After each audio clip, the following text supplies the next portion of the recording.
There's a being that walks amongst the rain, presumably cursed to forever be intangible and invisible until the rain comes. I first noticed it last month. I live in the middle of Philadelphia, in the middle of a typical American suburb. It was a Sunday afternoon, nothing unusual. Then the rain came down, knocking on my window as it fell. It caught my attention, and I looked outside onto the street below me. What seemed like a child in an orange raincoat was standing slightly topsided, staring down into a dirty puddle that had formed by the sidewalk. I guess he was just staring at his reflection, but the pure stillness of the puddle and the being made me inquisitive. It just stood there. I remember thinking, what the fuck is that kid doing? I lost interest pretty quickly. Kids do weird shit. I turned back to my computer. I didn't think anything of it. It rained again a week later. It was more of a storm that time. Thunder vibrated houses and raindrops smashed against glass. Sure enough, the kid in the raincoat was back, standing on the opposite side of the street, seeming to be almost staring into the soul of the puddle. At this point, I got concerned. I was thinking maybe the kid had lost something, or had some sort of mental issue, and was having some paralyzing fear reaction to a puddle. You never know. I opened the front door of my home and shouted across the street at them. "Hey kid, are you alright?" I shouted over the roar of rain. I regretted my naivete immediately. I saw the hood of the raincoat lift up. I could just about make out the figure. It looked as if a raincoat had been slung over what could only be described as the corpse of a mummified child. One leg was longer than the other. The arms just hung loosely at their side as if disconnected from their sockets. Most of the visible body was wrapped in damp bandages. The bandages that had come loose revealed a dark, rotten bone beneath them. The being had almost no facial features. The eyes, nose, and mouth were mostly covered, but the bits which were visible showed that what was once human was gone. The sounds of a high-pitched cry could be heard within the barrage of the storm. I know it was them. The being got closer, but I never saw it actually move a limb. It seemed to almost shimmer and glitch its way through the rain without moving a finger. Of course, I slammed my door and locked it. Every time it rained from then on, the raincoat would either be at my front door or stood in the garden, or on the sidewalk outside my house, never making a sound, just waiting. I tried to tell people.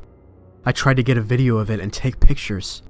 It would show up in pictures, but only I could see it. Its dead face staring at me through the rain. I tried to prove I wasn't insane. It never showed up when other people were around. Everyone thinks I've had an episode or developed ombraphobia. I know I'm not crazy. It torments me on purpose. I put a deposit down on a small, shitty apartment that day, and I'm supposed to be moving out tomorrow. It was supposed to be beautiful weather today. It was beautiful weather. The sun was out, barely a cloud. I've left my door unlocked. It's just started to rain. The back door is open a crack. Help me.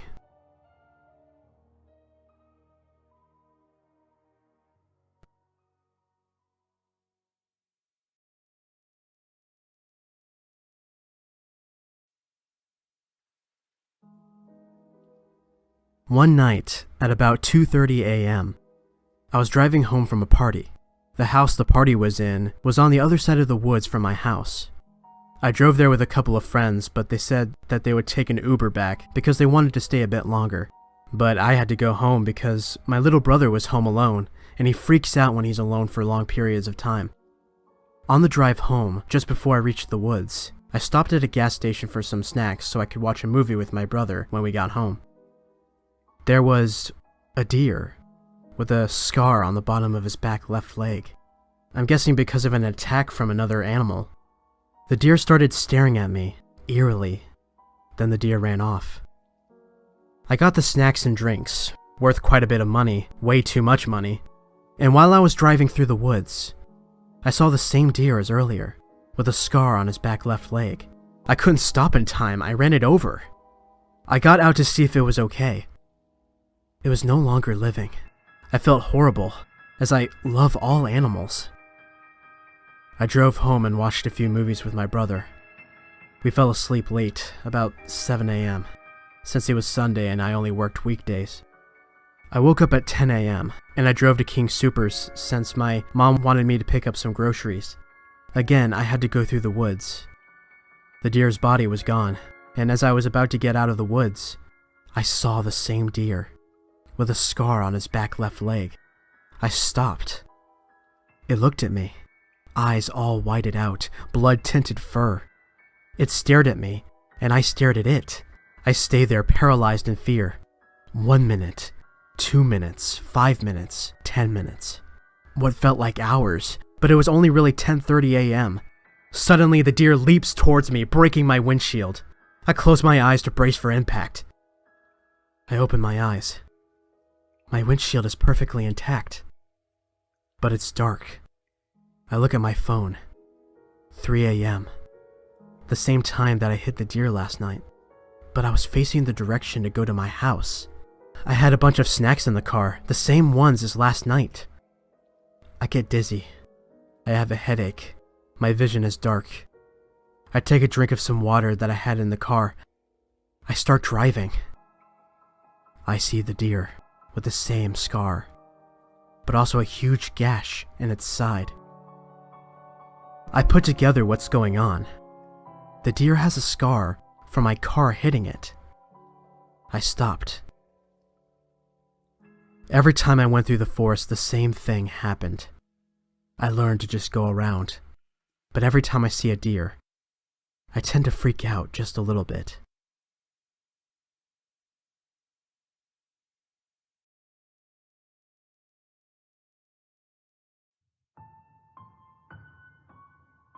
Dr. Apollo was a studious doctor. He always worked his hardest when treating people. He had been improving lives for almost 20 years, and he enjoyed every minute of it. He was one of the most accomplished plastic surgeons in our city. He was quite the looker, and a great chat to boot. We loved Dr. Apollo. Everyone wanted to be Dr. Apollo, even myself at some point. I tried to study medicine to become a plastic surgeon much like him. Dr. Apollo was a secretive man. He kept his relationships to himself and was never seen on Sundays. Fishing was always his excuse, yet no person would see him fish or even leave his house. This was not suspicious to many, and no one noticed this but me. I had so much faith in this man that this habit of his had become apparent. I knew he wasn't fishing. What was he hiding? My studies had not gone well, and I had dropped out of college. Not feeling good about myself, I had hoped to meet Dr. Apollo and get advice. But in hindsight, it might have been best that I did not meet him on a Sunday. It was not long after that the bodies were found. Each one of them had no face, the trophy of the one who killed them, each stabbed to death with the same tools Dr. Apollo used. The manhunt for him turned out pointless as he had vanished. The police did not know the real Dr. Apollo, but I did that Sunday morning.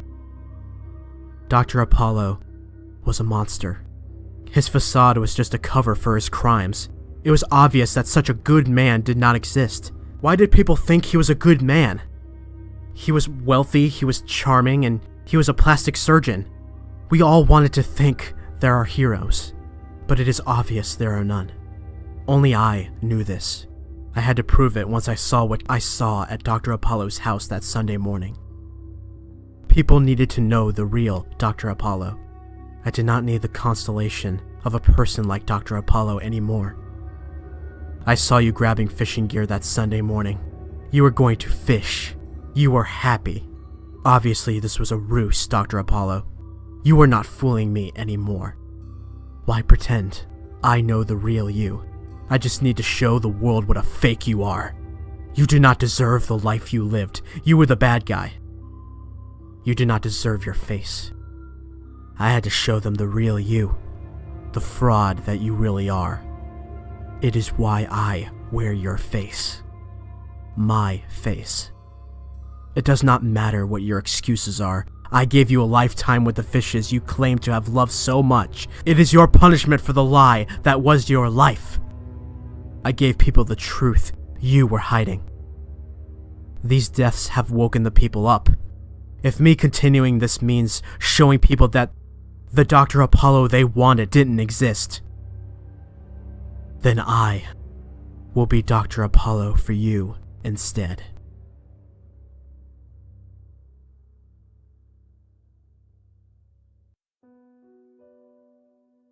I have never liked mirrors. Not once in my life. I can't stay by one for more than a few seconds before running off. When I was 9, I lived in Alaska. We had a big black mirror by the stairs. I always ran past it, terrified. I have catoptrophobia, which is not really a fear of mirrors, but a fear of the reflections within. My fear started when I was in first grade, and my friend had told me a story of a girl who is trapped in a realm of mirrors that has no face. You would chant her name 3 times into a mirror at midnight, and she would climb out of the mirror and tear your face off with her flesh-like claws. Of course, I was scared. I was only a kid after all. As I grew up, I pretended to not believe it, and after a while, I began to not believe it. But the thought always crept into the back of my mind, no matter what. Could it be true? I eventually talked to my older sister. "Hey Ash?" She responded with, "Yeah," and I told her everything I knew. To prove me wrong, she said she would try it. I begged her not to, but siblings obviously don't listen, do they? "If you need help, just call my name," I insisted. "Will do, but I seriously doubt any of this is real." She rolled her eyes. She walked over to that big black mirror that I mentioned earlier. I hid around the corner, terrified. I decided to distract myself with my phone. I heard the call 3 times, and all fell silent. Would she be okay? I knocked on the door. "1 minute," I heard her call. I couldn't wait for it to be over. She walked out, grinning.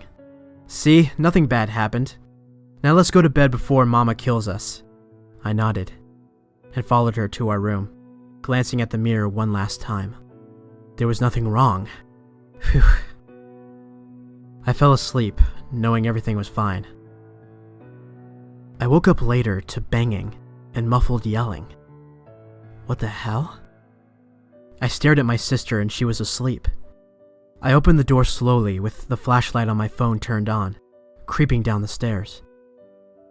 I looked at the mirror before running off and saw the only thing that reflected off of it. I stared for a while, not seeing anything. Then I saw it. Or her, Ash, sobbing in the corner of the reflection. The tip of my fingers touched the cold glass and muttered her name, once confused, twice trying to get it into my head, and one last time calling out to her. She finally looked over, face bloodied and a mess. The more I looked, the more I realized Ash had no face. She screamed my name, slamming into the mirror. I stumbled from shock and ran up the stairs, too much adrenaline to cry. Months passed, and everything seemed normal. I tried to convince myself that it was a dream, but I still see her sometimes. She looked starved. Nobody believed me when I tried to tell them. They thought I was going crazy. I live in Greece now, pretending that I let it go years ago. But in my heart, I know, and I will never forget.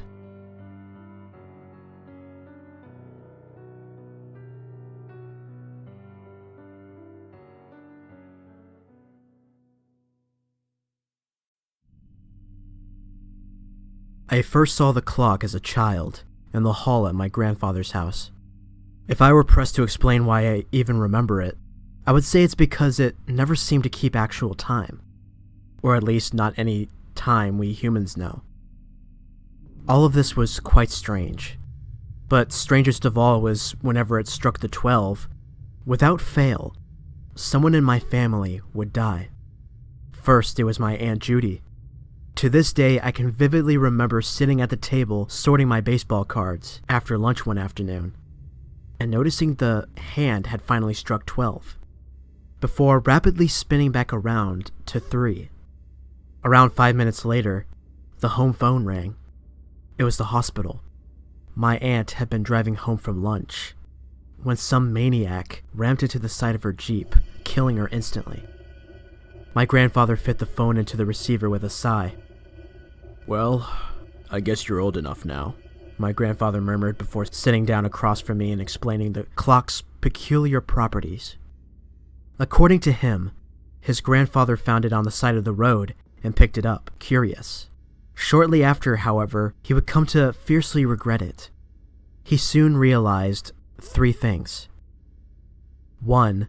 The clock would count down to the death of a random person in the family it belonged to. 2. If the family it belongs to dies out completely, it would belong to the family of whosoever touched it next. And 3. If you attempted to dispose of the clock, it would simply reappear back in one's home. Of course, being young and naive, I didn't believe him, holding in my mind that it was just a coincidence. But I was forced to accept reality 5 years later, when the hand hit 12 again, this time killing my cousin via complications in his heart surgery. Without fail, year after year, the clock would reach 12 and someone would die. Eventually, death claimed my grandfather, and his will named me the sole inheritor of everything, including the clock.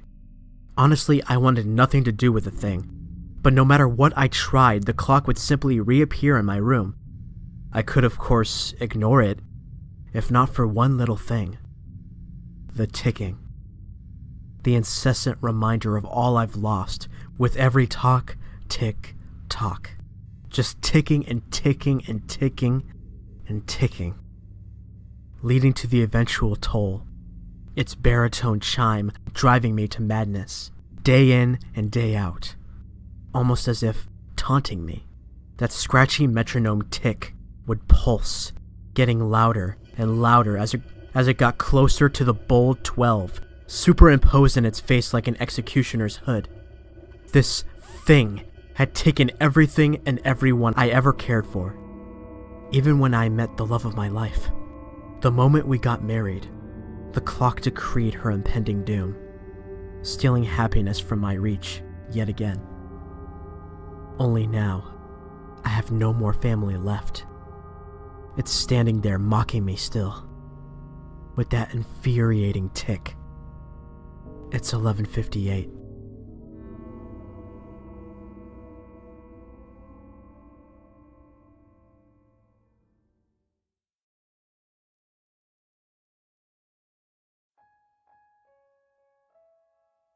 I saw her in my room again. It all started on a nice cold and cloudy Saturday morning. I say that cold and cloudy is nice because I live in Arizona and we never get rain. That's when I saw her for the first time. She was standing across the room from me, just staring at me. I immediately relaxed as I realized it was just clothing or something of that nature, because it wasn't moving. But then it stretched arms wide and sprinted at me. She had no eyes or nose, just a mouthful of rotten teeth. That fucking mouth. It showed me what the darkest abyss looks like. She was so close to me and still didn't slow down. When I woke up, it was only then that I realized I heard no sound in that dream, as if it was one of the first movies ever made. It was completely silent. You could hear no Tweety birds in the morning, no rain, just silence. The rest of that day, all I could think of was that horrible sight of the girl with no eyes. The horror still fresh in my mind. I decided to go for a walk. That walk put me at ease and truly did calm me into a state of clarity. It was just a dream. She was just a dream. That definitely made me feel better about sleeping tonight. Although I was not tired, I passed right out. When I awoke, I heard beautiful birdsong, and it was sunny with no clouds. For some people that is a blessing. For me, I get fucking pissed because I'm trying to sleep. Like, goddamn.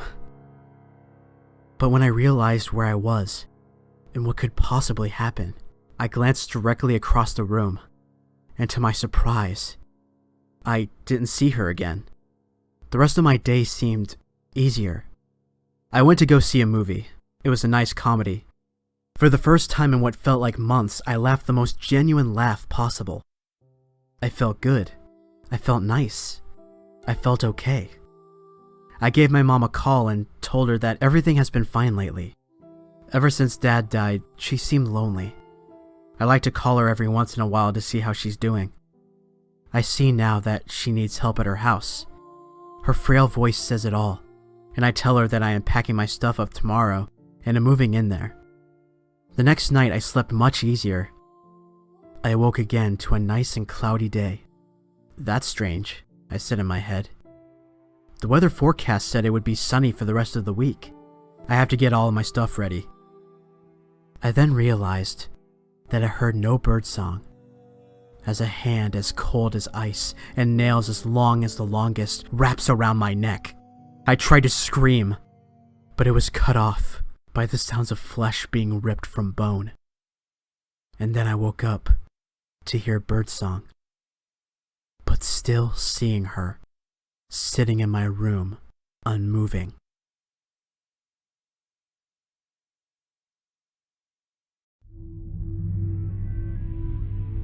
I remember finding the damn thing to this day. The rotting yellow binding crumbling off the spine, pages cracking with each touch, as if they were about to break off into dust. The musty smell as it rubbed off onto my fingers and hands. The text written in finely inked cursive and beginning to fade from human sight. There was no title on the horrible encyclopedia, and no dates inside to indicate the point in time it was written to someone unfamiliar with determining the age of books. The only indication of what I held, without reading a single page, was the name written inside the cover. The name shared by me and men in my family for generations. Kenneth Roberts. Which Kenneth Roberts it was before me, I did not know. But the familiarity of the name drew me in with a temporary and false sense of peace. The name was as old as the family. Every other man, skipping a generation, inheriting it. To my knowledge, the home where I discovered it was ours since 1803. But there was no way of telling whether the awful work had been created before or after that time. Perhaps it had been brought over to America by my ancestors as they crossed the Atlantic. It could also theoretically be from my thrice great-grandfather during his travels of the Himalayas. Briefly, I considered that it could be as recent as the First Great War, but the thing seemed far too ancient for that. As I carefully thumbed the fragile pages, I saw things no sane man could fully comprehend, things no good and holy hand could ever have written. Had the authorities been aware of its existence, it would surely have been banned and burned, and I pray to this day no copies exist. Inside were symbols I would not have imagined could be drawn. Stars with more points than lines to match, pulsing blackly as if powered by some inner power source. Gelatinous figures of ghastly proportions, limbs slithering across the page as if it were a modern tablet. Interconnected symbols resembling the cuneiform of ancient Sumer, yet more simple as if suggesting greater antiquity. What appeared in English chilled me with horror, even more than the abominable images in archaic languages. Rituals invoking godlike beings, filled with references to immoral sacrifices and blasphemous midnight activities littered the pages. Calls for self-mutilation, bloodletting, barbaric feasts, and forceful breeding bridged the gaps between the rest. A hateful and malevolent religion from beyond the depths of space and time.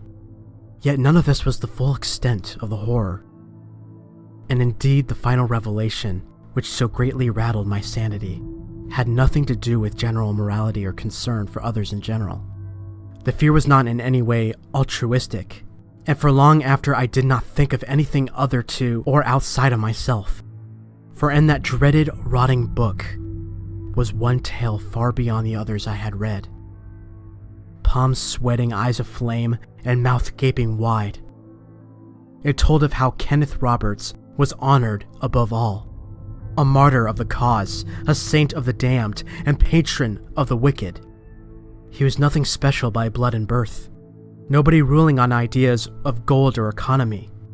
Instead, he had been chosen for his unimportance, chosen to host their hideous messenger in his own body, his blood, his very DNA, and to pass it down generation to generation, until one day the blasphemous chaos would transform its host, and the vile creature would be born again. It is clear the only option is suicide, the ending of my family line.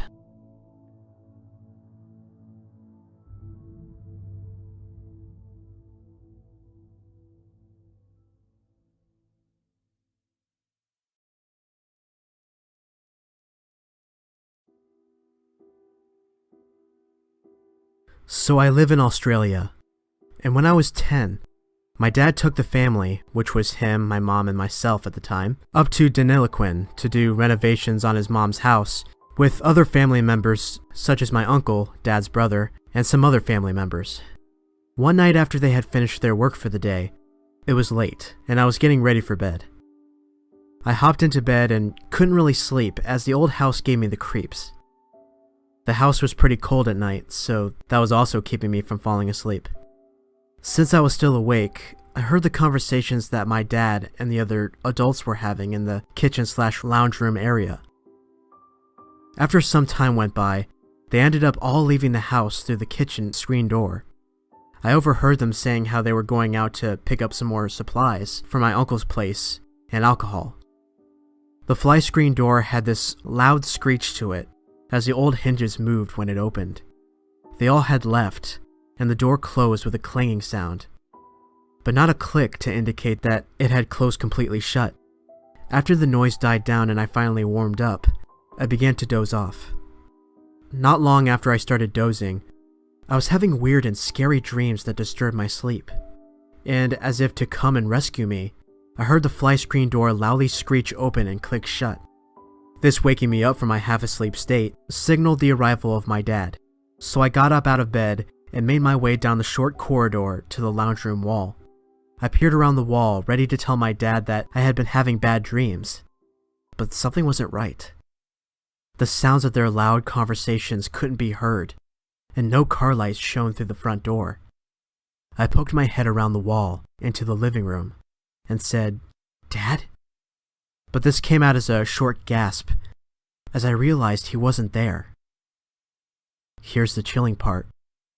Not only was neither of them in the room, this man who I had never seen before, and who was not with the building group, was sitting on the couch, staring at the TV.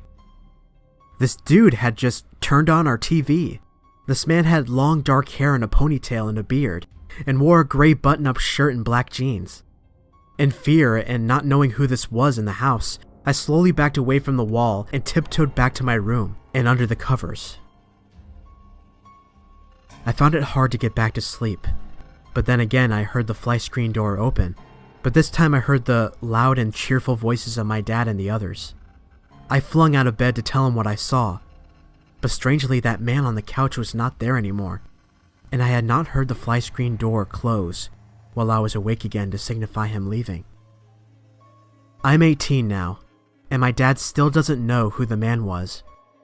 We weren't working with any builders of his description, as they were all familiar, so it's still strange as to who that was, and why he just came into the house and sat there.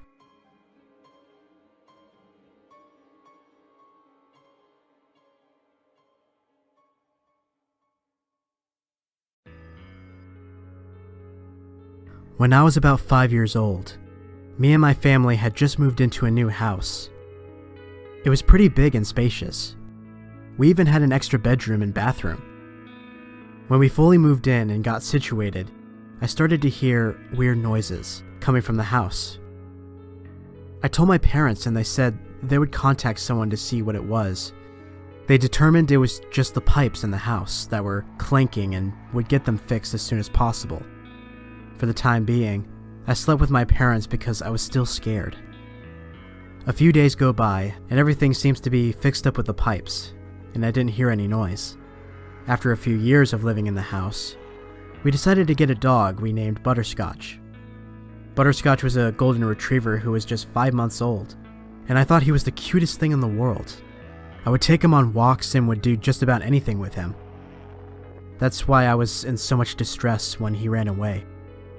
We forgot to lock our gates one day, and I guess he just ran out. I was in tears and couldn't bear it. My mom and dad put up posters and assured me he would turn up. After about 2 weeks of crying and sorrow, I accepted that he might not come back.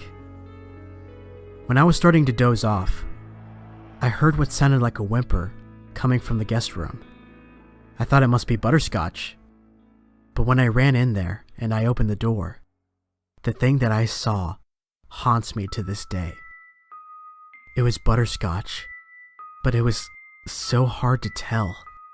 There was a large pool of blood surrounding him, with maggots crawling all over him. I just froze. My heart stopped when I saw a skinny man with razor-sharp teeth come out of the shadows with blood all over him. He stared at me and then proceeded to get down on all fours and eat my poor little dog. He cried and whimpered, and that's when I ran to my parents' room terrified. When I swung open the door, they were staring at me with blank eyes, and these awful smiles were carved into their faces. I began to run downstairs sobbing and screaming. I ran outside to my neighbors where the police were called. They investigated the house and told me and my neighbors that my parents had committed suicide in some sort of a ritual. The dog, he said, was some sort of offering. For the rest of my childhood, I lived with my grandparents. Up until I was 13, I always slept in their room. And now and again, I heard the whimper of a dog in the guest room. I am now 26 as of writing this, and live in my apartment. And still now and again at the dead of night, I can still hear the whimpering of a dog.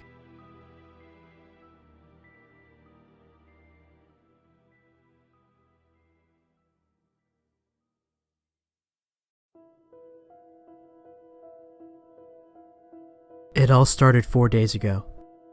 It was 11 o'clock, and I was going to school tomorrow. I decided to have a quick shower before bed.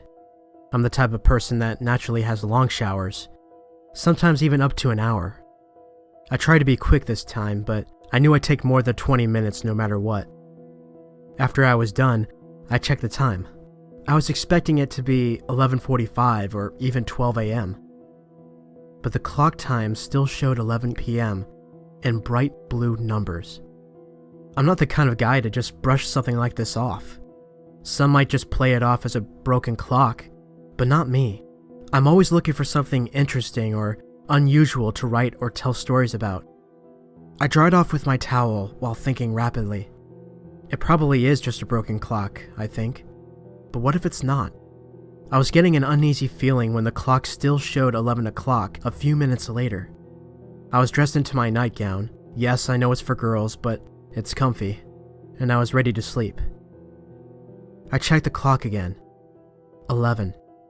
I decided I'd check out every clock we owned. If it was just broken, the other clocks would say 12 or 11:30. I did a round of the whole house. Every single clock said 11 o'clock. I looked out the window. The whole town was dark. Unusually dark.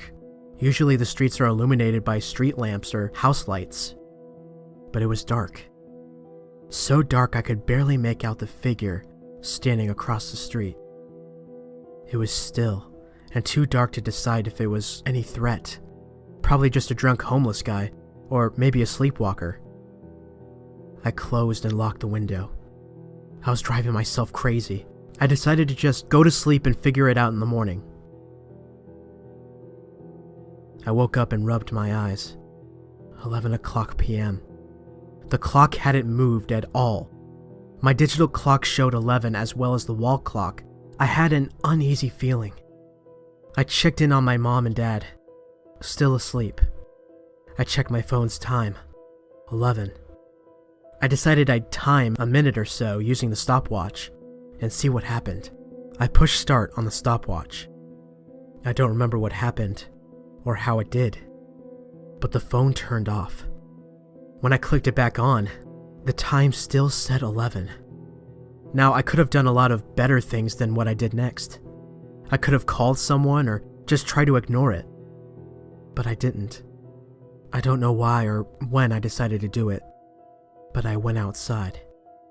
It's probably nothing, I kept telling myself. I was going to talk to the figure outside. I pointed my phone's flashlight on the figure.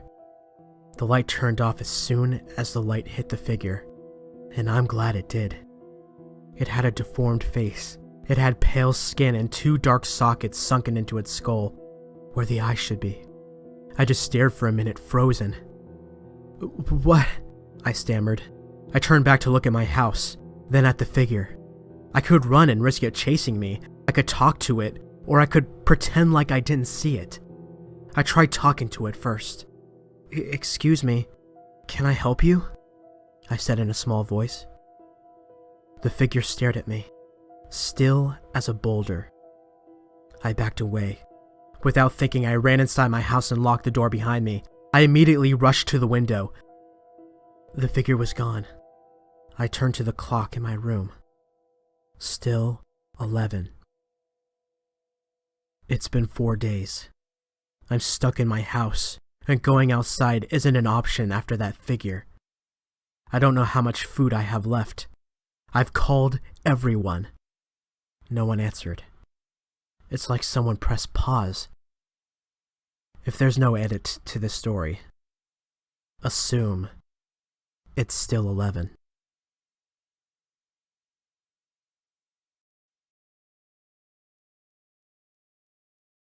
Thank you all so much for listening to tonight's story. If you'd like to hear more, feel free to subscribe. If there's a horror story that you'd like me to narrate, feel free to email me at catacomblibrary@gmail.com. You can also follow me on social media using the links below, and if you'd like to donate to my Patreon, you can do that as well. I have exclusive content for those who do, and you will be financially supporting this channel, which I'll be very thankful for. For now, your visit to the catacombs has ended. Stay safe out there.